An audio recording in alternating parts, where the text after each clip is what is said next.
अब तक इस बुक के जितने भी चैप्टर्स को हमने पढ़ा है उससे हम इंडिया की इकोनॉमिक डेवलपमेंट के बारे में समझ चुके हैं, चाहे वो 5 ईयर प्लान्स हो, एलपीजी रिफॉर्म्स हो या रूरल डेवलपमेंट हो।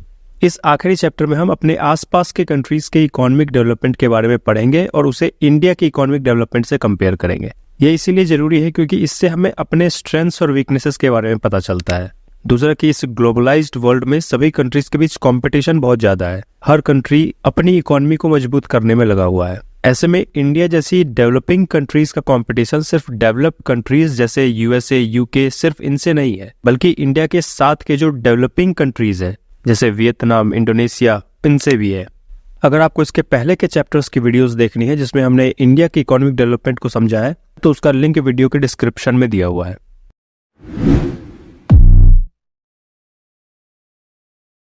तो हम इंडिया के डेवलपमेंटल स्ट्रेटजीज को पास के 2 कंट्रीज से कंपेयर करेंगे, पाकिस्तान और चाइना।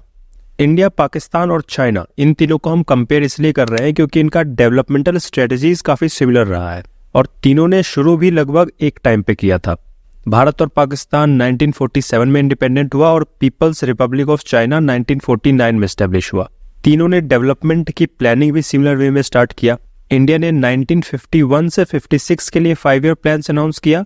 पाकिस्तान ने अपना 5 ईयर प्लान, जिसे अब मीडियम टर्म डेवलपमेंट प्लान कहा जाता है, वो 1956 में अनाउंस किया और चाइना ने भी 1953 में अपना फर्स्ट 5 ईयर प्लान अनाउंस किया। पाकिस्तान और चाइना में अब भी ये 5 ईयर प्लान वाला सिस्टम चल रहा है, लेकिन इंडिया में लास्ट 5 ईयर प्लान 2012 से 2017 के लिए लाया गया था, लेकिन 2015 में इसे खत्म कर दिया गया और अब 15 ईयर विजन डॉक्यूमेंट और 3 ईयर का एक्शन प्लान बनाया जाता है। 1980s तक तीनों कंट्रीज का सिमिलर ग्रोथ रेट और पर कैपिटा इनकम था, लेकिन अभी इनमें बहुत अंतर है। क्या अंतर है इसको समझने से पहले चाइना और पाकिस्तान में कैसे कैसे डेवलपमेंट हुआ इसको ब्रीफ में समझ लेते हैं, क्योंकि इंडिया के बारे में हम ऑलरेडी पिछले चैप्टर्स में पढ़ चुके हैं। चाइना में एक ही पॉलिटिकल पार्टी है। 1949 में पीपल्स रिपब्लिक ऑफ चाइना को 1 पार्टी रूल के बेसिस पे एस्टेब्लिश किया गया और उसके बाद से इकोनॉमी के क्रिटिकल सेक्टर्स, लैंड और एंटरप्राइज ओनरशिप, सब कुछ जो पहले कोई इंडिविजुअल भी ओन कर सकता था वो गवर्नमेंट के कंट्रोल में ले लिया गया। 1958 में एक कैंपेन शुरू किया गया जिसे कहा जाता है ग्रेट लीप फॉरवर्ड कैंपेन, जिसका एम था कंट्री को इंडस्ट्रियलाइज करना। लोगों को छोटे छोटे इंडस्ट्री सेटअप करने के लिए इनकरेज किया गया। गांव के एरिया में कम्यून सिस्टम स्टार्ट किया गया जिसमें एक जमीन पे कई लोग मिलकर कलेक्टिवली खेती करते थे। हालांकि ये ग्रेट लीप फॉरवर्ड कैंपेन बुरी तरह फेल हो गया क्योंकि फूड शॉर्टेज, ड्रॉट और गवर्नमेंट के पुअर रिस्पॉन्स की वजह से लगभग 30 मिलियन लोगों की डेथ हो गई। उधर चाइना और रशिया के बीच कुछ कॉन्फ्लिक्ट हुआ तो रशिया ने जो अपने प्रोफेशनल्स को चाइना भेजा था इंडस्ट्रियलाइजेशन में मदद करने के लिए, उन्हें वापस बुला लिया गया। 1965 में माओ जेडोंग ने ग्रेट प्रोलेटारियन कल्चरल रिवॉल्यूशन इंट्रोड्यूस किया जिसमें स्टूडेंट्स और प्रोफेशनल्स को रूरल एरियाज में काम करने के लिए भेजा गया। प्रेजेंट में जो चाइना का फास्ट इंडस्ट्रियल ग्रोथ है वो रिलेटेड है 1978 में जो रिफॉर्म्स इंट्रोड्यूस किया गया। इनिशियल फेज में एग्रीकल्चर, फॉरेन ट्रेड और इन्वेस्टमेंट सेक्टर में रिफॉर्म्स इनिशिएट किया गया। जैसे एग्रीकल्चर में जो पहले कम्यून लैंड था उसको छोटे छोटे प्लॉट में डिवाइड किया गया और इंडिविजुअल हाउस होल्ड को दिया गया। लैंड की ओनरशिप नहीं दी गई, लेकिन जो भी रिक्वायर्ड टैक्स था वो पे करने के बाद जो भी इनकम उस जमीन से होती थी उसे वो रख सकते थे। रिफॉर्म के लेटर फेज में इंडस्ट्रियल सेक्टर पे फोकस किया गया।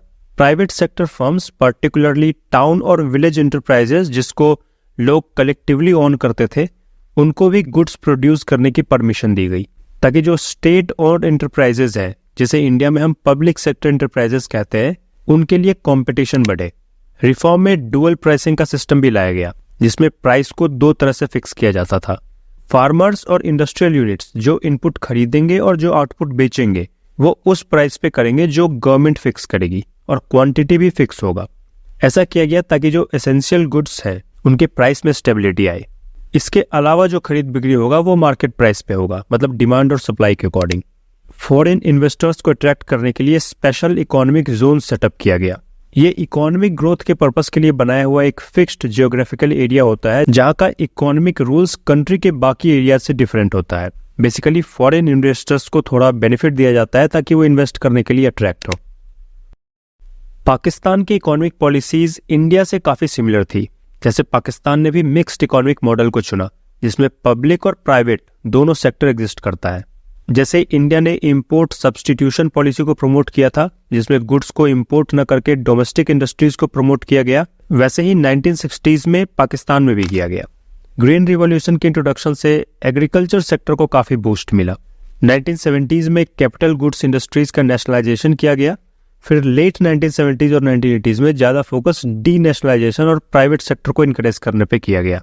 इस पीरियड में पाकिस्तान को वेस्टर्न कंट्रीज से भी फाइनेंशियल सपोर्ट मिला और पाकिस्तान की बहुत पॉपुलेशन जो मिडिल ईस्ट कंट्रीज में जा रही थी, वहां से रेमिटेंसेस भी मिला। फॉरेन कंट्रीज में रहने वाले लोग अपनी अर्निंग का कुछ पार्ट जो अपने घर भेजते हैं, उसे रेमिटेंस कहा जाता है।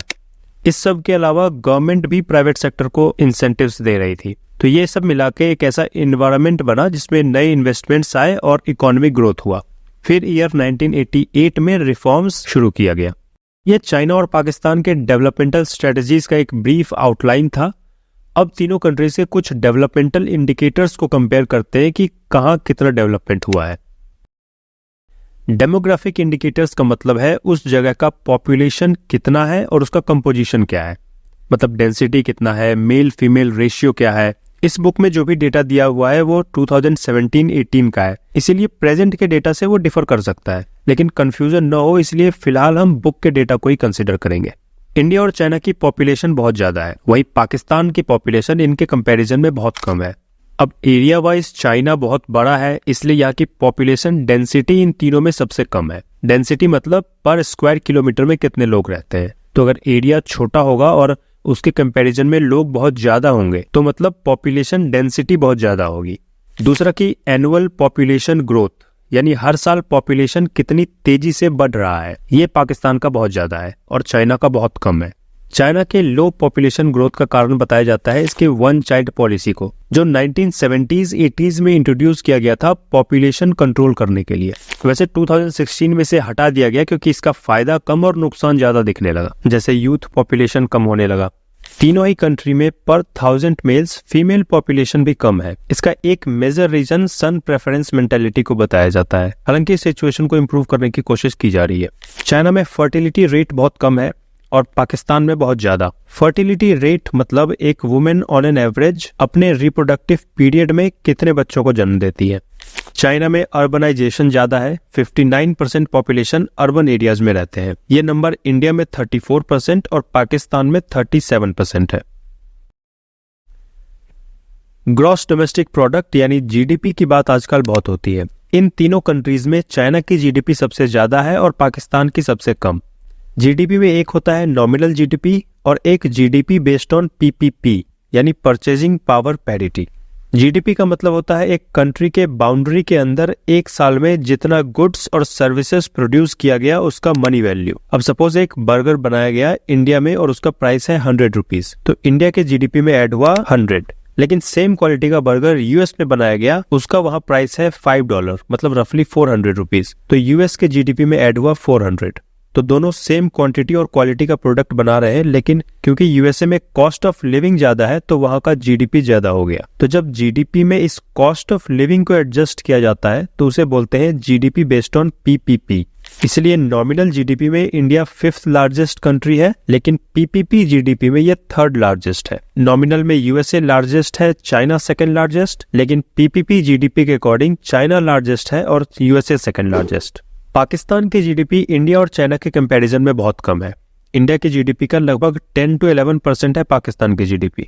अगर एनुअल जीडीपी ग्रोथ रेट को देखें तो 1980s-90s में चाइना का ग्रोथ रेट इंडिया और पाकिस्तान से बहुत ज्यादा था, 10.3%। इवन पाकिस्तान का ग्रोथ रेट इंडिया से ज्यादा था। लेकिन 2015 से 17 के डेटा के अकॉर्डिंग चाइना और पाकिस्तान का जीडीपी ग्रोथ रेट कम हो गया है और इंडिया का ग्रोथ रेट सबसे ज्यादा है, 7.3%। मतलब इंडिया की जीडीपी इन दोनों देशों के कंपैरिजन में तेजी से बढ़ रहा है।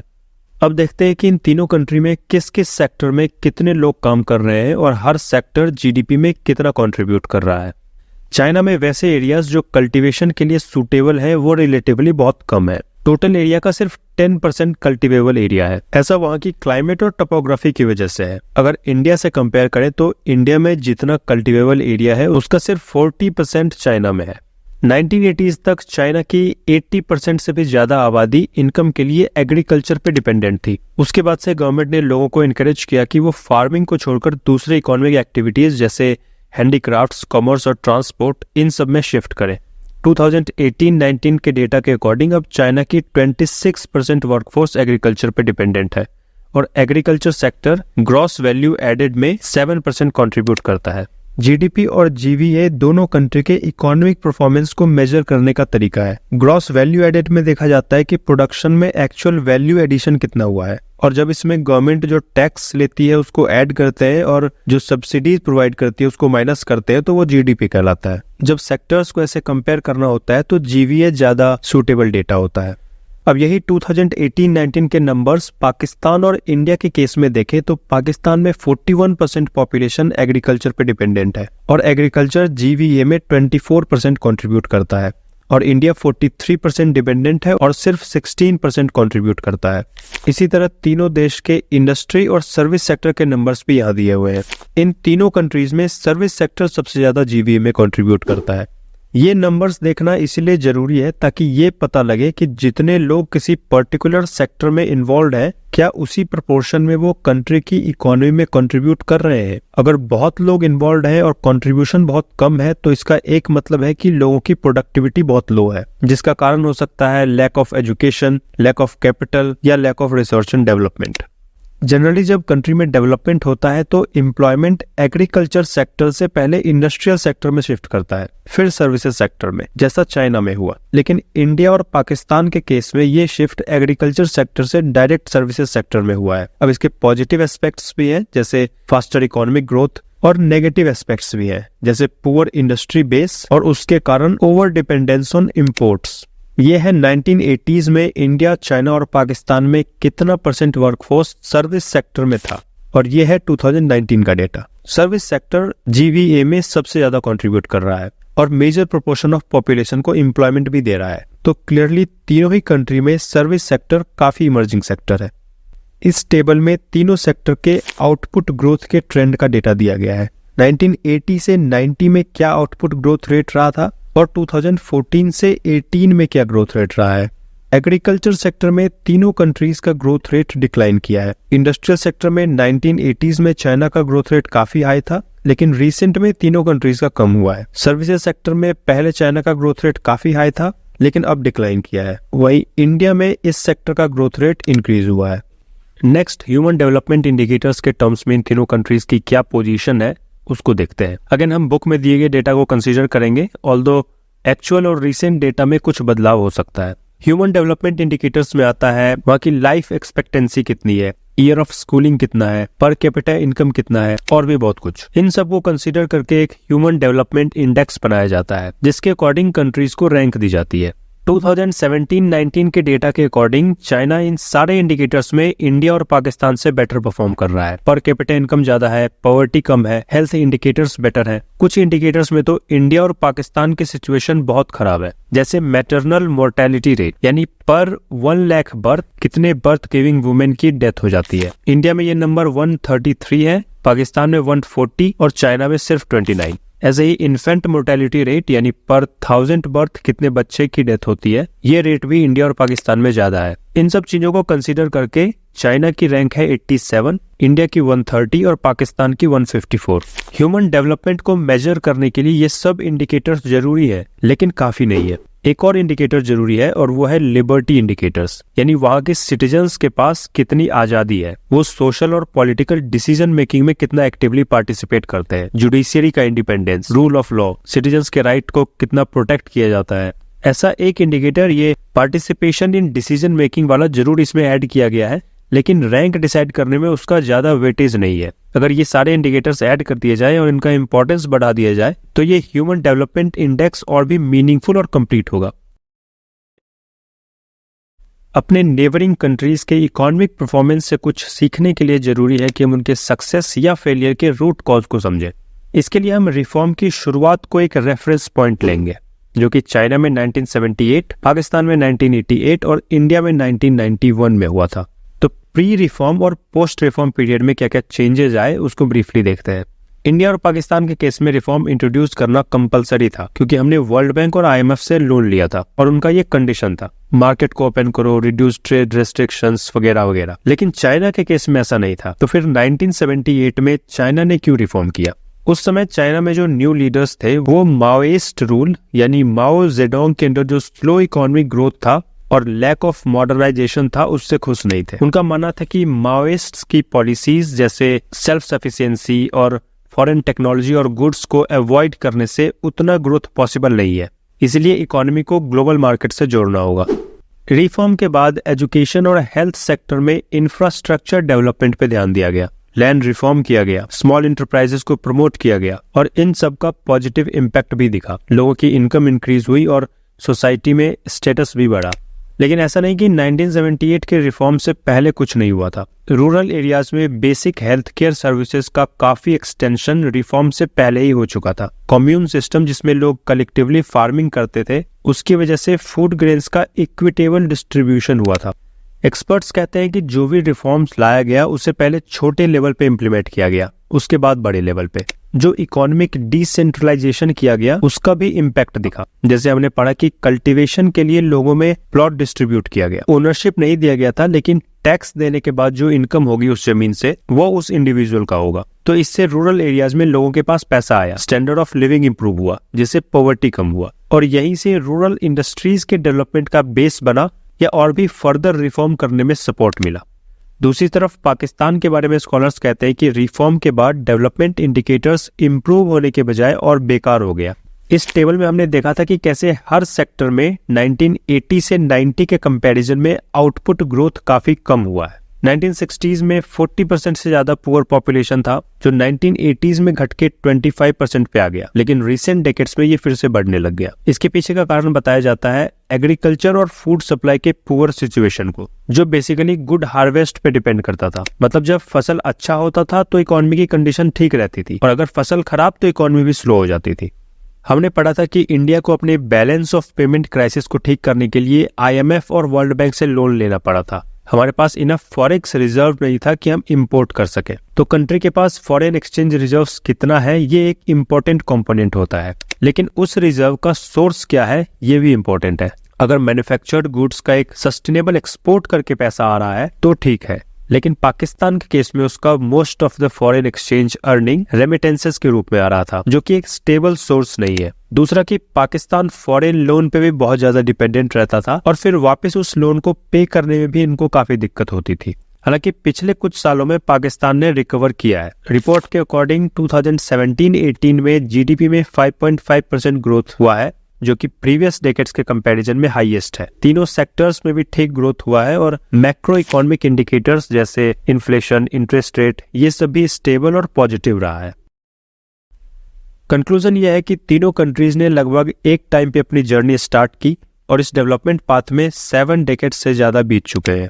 1970 तक तीनों देशों में सेम लो लेवल डेवलपमेंट था, लेकिन उसके बाद से जो डेवलपमेंट्स हुई उसके वजह से तीनों कंट्रीज आज अलग अलग लेवल पे है। इंडिया ने एक स्ट्रॉन्ग डेमोक्रेसी को मेंटेन किया है और परफॉर्मेंस मॉडरेट रहा है। इंफ्रास्ट्रक्चर डेवलपमेंट के लिए और लोगों के स्टैंडर्ड ऑफ लिविंग इंप्रूव करने के लिए काफी इनिशिएटिव्स लिए गए हैं, लेकिन अभी भी मेजॉरिटी ऑफ पॉपुलेशन एग्रीकल्चर पे डिपेंडेंट है। पाकिस्तान के केस में political instability, over dependence on remittances and foreign help और एग्रीकल्चर सेक्टर का पुअर परफॉर्मेंस, ये सब कुछ कारण रहा है जिसकी वजह से पाकिस्तान की इकोनॉमी रिफॉर्म के बाद भी उतनी ग्रो नहीं कर पाई है। पॉलिटिकल इनस्टेबिलिटी का मतलब गवर्नेंस में रेगुलर कुछ इश्यूज रहना, रेगुलर कॉन्फ्लिक्ट्स होना या गवर्नमेंट का टर्म से पहले चेंज हो जाना। जैसे पाकिस्तान का कोई भी प्राइम मिनिस्टर आज तक अपना 5 साल का टर्म पूरा नहीं कर पाया है। चाइना में पॉलिटिकल फ्रीडम की कमी और ह्यूमन राइट्स पे उसका नेगेटिव इम्प्लीकेशन एक मेजर कंसर्न रहा है, लेकिन फिर भी लास्ट 4 डेकेड्स में इसने काफी ग्रोथ किया है। इंडिया और पाकिस्तान की तरह चाइना ने पब्लिक सेक्टर एंटरप्राइजेस को प्राइवेटाइज करने की कोशिश नहीं की, बल्कि मार्केट को यूज करके ज्यादा से ज्यादा सोशल और इकोनॉमिक अपॉर्चुनिटीज क्रिएट किया। जैसे स्पेशल इकोनॉमिक जोन सेटअप किया गया, कलेक्टिव ओनरशिप और इंडिविजुअल को कल्टीवेशन के लिए जमीन देके चाइना ने ये इंश्योर किया कि रूरल एरियाज में सोशल सिक्योरिटी आए और लोगों के हाथ में पैसा आए। इवन रिफॉर्म से पहले सोशल इंफ्रास्ट्रक्चर में काफी डेवलपमेंट हुआ, जिसकी वजह से ह्यूमन डेवलपमेंट इंडिकेटर्स इंप्रूव हुए। तो ये था इंडिया के दो नेबरिंग कंट्रीज के इकोनॉमी का ब्रीफ एनालिसिस। इसी के साथ ये Indian economic development book complete हुआ।